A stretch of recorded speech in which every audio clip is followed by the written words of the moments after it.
Fala, pessoa! Chegou aquele momento do ano em que tá todo mundo desesperado porque fulano leu 50 livros, ciclano leu 80 livros, oh meu Deus! E eu tô aqui meio que pra fazer parte disso, mas meio não, porque, né, não é uma competição.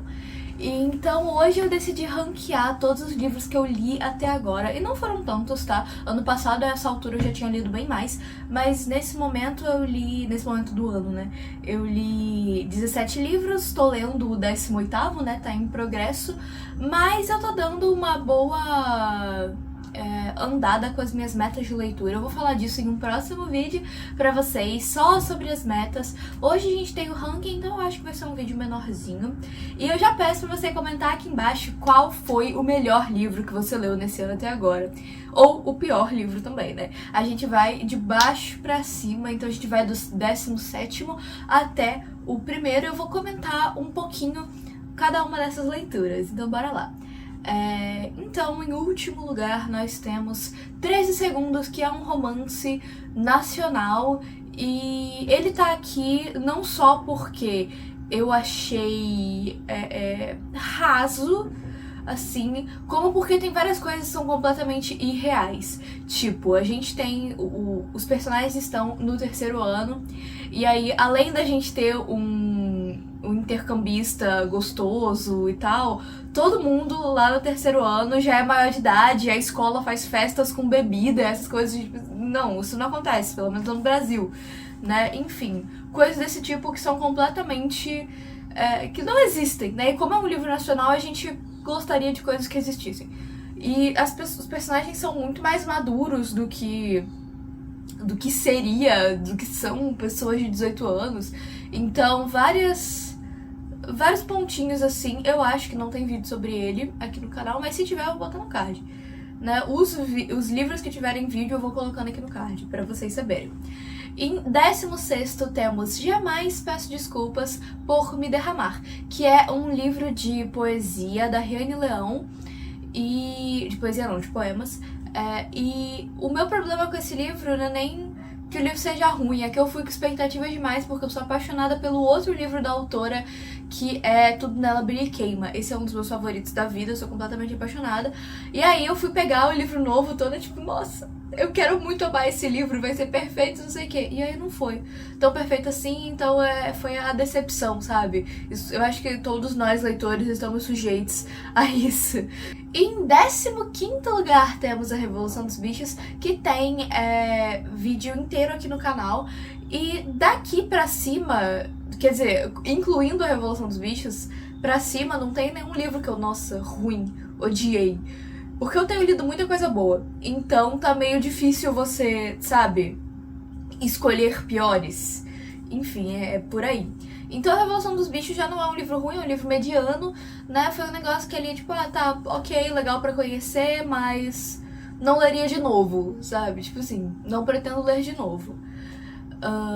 E tem vídeo incompleto sobre ele, falando sobre contexto histórico, dando bastante, né, ênfase, coisa. Eu vou deixar no card aqui pra vocês. Foi o vídeo que saiu na sexta-feira, inclusive. 14º, nós temos O Castelo do Ar, que foi o meu livro menos preferido dos 3 livros que vem no box da Diana Wynne Jones. Então ele tem ele é fantasia, como os outros dois, né, e ele tem uma pegada meio árabe no começo, uma coisa ali meio Aladdin e tal. Só que isso acontece só no comecinho do livro mesmo, sabe? Não é boa parte do livro.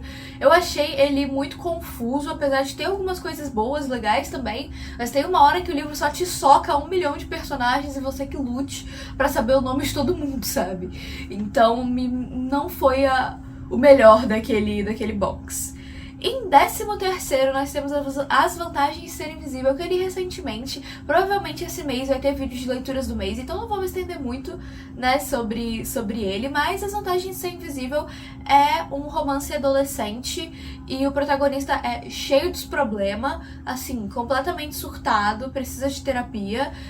E então ele tem essa vibe de, nossa, eu tenho 15 anos e isso é muito profundo, só que aí fica realmente muito profundo, sabe? Chega uma hora que acontecem coisas assim que você não esperava e você vai entrando num buraco assim e tudo dá errado e você descobre novos traumas, essas coisas todas, enfim.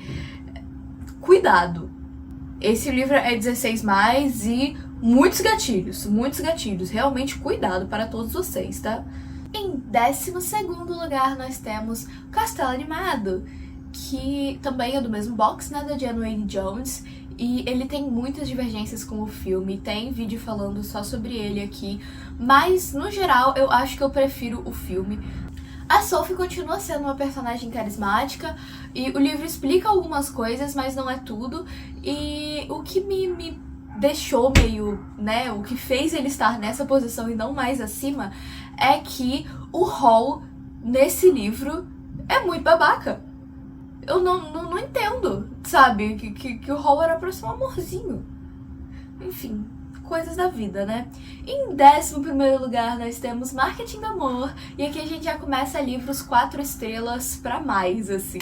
Então, Marketing do Amor é um romance nacional aquiliano, que o negócio principal é o nosso protagonista, o Thiago, ele tá lá curtindo uma festa junina do bairro da mãe dele de boa, e daí ele vê um cara, e aí o cara vê ele, e aí eles se pegam, coisas, uma conexão muito grande, sabe?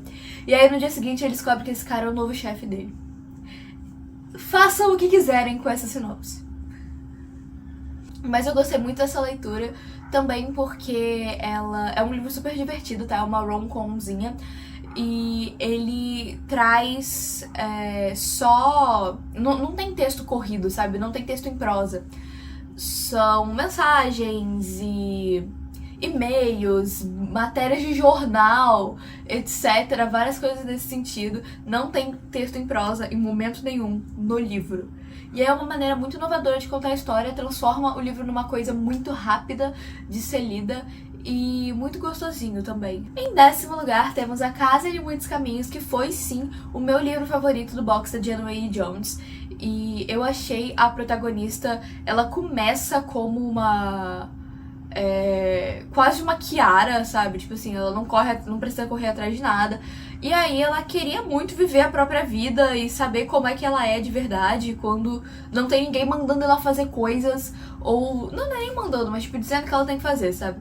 E aí ela vai pro meio do mato, pra casa de um tio-avô, se eu não me engano, pra cuidar da casa enquanto ele tá fora. E aí ela começa a se descobrir e crescer, e tem umas tretas lá mágicas, e tem o rei. Então eu achei uma história muito divertida. A Charmaine é uma protagonista bem legal, ela cresce bastante no decorrer da obra, por isso que foi o meu livro favorito do box. Tem vídeo aqui falando sobre o box inteiro, pra vocês terem uma noção se vocês acham que vale a pena comprar ou não. Vou deixar aqui linkadinho pra vocês. Em 9º lugar, nós temos O Bosque das Coisas Perdidas, que é da mesma autora de A Maldição do Mar, né, a Shia Earnshaw.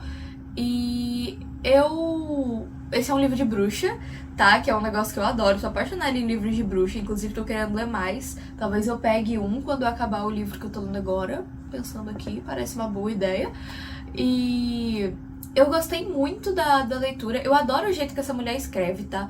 Eu li esses 2 livros dela e eu gostei muito da dinâmica da história e como mesmo que você pegue o plot, isso não torna menos, sabe? Eu acho ainda bem interessante.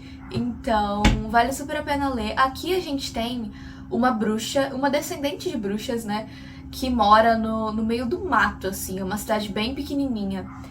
E lá perto tem um acampamento pra garotos desordeiros, travessos e tal, que fazem coisas erradas. Então, todo ano tem uma leva de garotos que vai pra lá e aí eles ficam criando caos na cidade. E nesse ano em específico, tem um garoto morto e outro desaparecido. Então... E ela encontra um desses garotos. E aí... Ai, gente, tô tentando não dar spoiler pra vocês, que é muito bom. Mas, assim, muitas tretas e a protagonista também vai descobrindo o seu próprio poder no meio do caminho e tal. Eu amei demais. Em 8º lugar temos O Garoto do Cemitério, que também tem bruxos, olha só! Então... Os Garotos do Cemitério. Aqui já é uma fantasia, uma baixa fantasia, né, de um descendente de cubanos, se eu não me engano. Eu sei que o autor tem alguma descendência latina, mas mora nos Estados Unidos, né? E aqui a gente tem toda essa coisa da cultura latina, do Dia de los Muertos. Esse, infelizmente, não é o foco. Eu queria muito que fosse o foco, mas o importante é: a família é de bruxos e bruxas, e o nosso protagonista é trans, e tem uma diferença muito grande entre o papel social desempenhado por mulheres e homens dentro da sociedade. Então, como boa parte das pessoas ainda o vê como uma garota, e ele não pode ser iniciado, pelo menos não como bruxo. Querem que ele seja iniciado como bruxa. Então ele só se recusa e não se inicia, e por isso as pessoas, além de vê-lo como garota, o veem como criança. Então ninguém deixa ele fazer nada, tipo, lidar com as coisas sérias e tal. Então ele e uma prima são os dois rebeldes da família, e brota um pepino na frente deles que eles tentam resolver sem ninguém saber. Um pouco pra se provarem, um pouco porque tava rolando muita treta na família naquele momento. Foi um livro que me cativou muito. Ele começa um pouquinho lento, mas depois que ele engrena, é maravilhoso, tá? Fiquei completamente apaixonada, queria mais coisas se passando nesse universo, inclusive. Talvez uma história mais focada na prima. Gostaria. Em sétimo lugar, temos Reino de Cobre, que é o segundo livro da trilogia de Da Eva Bad, que eu terminei esse ano, finalmente. Li os 2 calhamaços no mês passado e ficou tudo bem.